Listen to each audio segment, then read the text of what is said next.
सोलापूर आगारामध्ये नवीन 5 जिजाऊ बस आल्या आहेत। त्या बसचे पूजन सोलापूर बस स्थानक येथे शहर उत्तरचे आमदार विजयकुमार देशमुख व शिवसेना जिल्हा प्रमुख नगरसेवक तथा एसटीचे विभागीय अध्यक्ष राष्ट्रीय कर्मचारी सेना अमोल बापू शिंदे व विभाग नियंत्रक अमोल गुंजारी यांच्या शुभ हस्ते करण्यात आले। या प्रसंगी सोलापूर विभाग नियंत्रक शीतल बिराजदार, सांख्यिकी अधिकारी बालाजी कोळगे, आगार व्यवस्थापक उत्तम जुंदळे, जाधव, एटीएस अंजुडगी, टीआय हनगल, कोळी यांच्यासह राष्ट्रीय कर्मचारी सेनेचे राज्य संघटक अवस्थी व विविध संघटनाचे पदाधिकारी व एसटी कर्मचारी तसंच प्रवासी बांधव उपस्थित होते। मध्ये आज 10 बसेसचं आगमन झालं।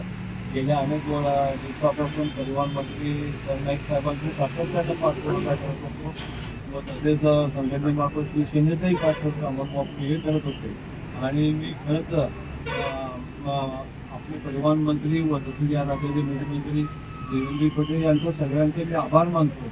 आणि एक आभार मानत असताना ही बातमी गेल्या अनेक वर्षापासून जवळपास 10 वर्ष झालं आणि सातत्यानं मागतो की या एस टी स्टँडमध्ये आपल्या या एस टी स्टँडचं पूर्ण नवीन बांधकाम व्हावं किंवा नवीन प्रकाराने। आणि कारण इथं हा तुळजापूर, पंढरपूर, अक्कलकोट, गाणगापूर या सगळ्या क्षेत्राला शोधणारा हा सोलापूर शहर आहे आणि या शहरातून रोज लाखो लोक बसने प्रवास करतात।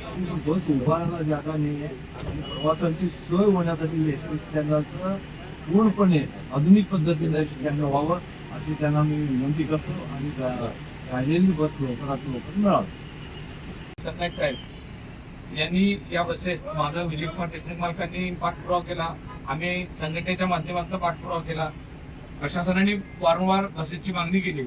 खरं तर सोलापूर डेपो हा महत्त्वाचा डेपो आहे, कारण इथं दर्शनासाठी खूप मोठ्या प्रमाणामध्ये भाविक येत असतात। पंढरपूर, तुळजापूर, अक्कलकोट आणि सोलापूर शहरातलं सिद्धरामेश्वराचे दर्शन पर्यटन स्थळ असल्यामुळं मोठ्या प्रमाणामध्ये बसेसची गरज होती आणि ती गरज ओळखून राज्याचे परिवहन मंत्री साहेबांनी ज्या काही बसेस दिल्या त्याबद्दल मी त्यांचे मनापासून धन्यवाद देतो। पण अजून सुद्धा आम्हाला बसेसची गरज आहे।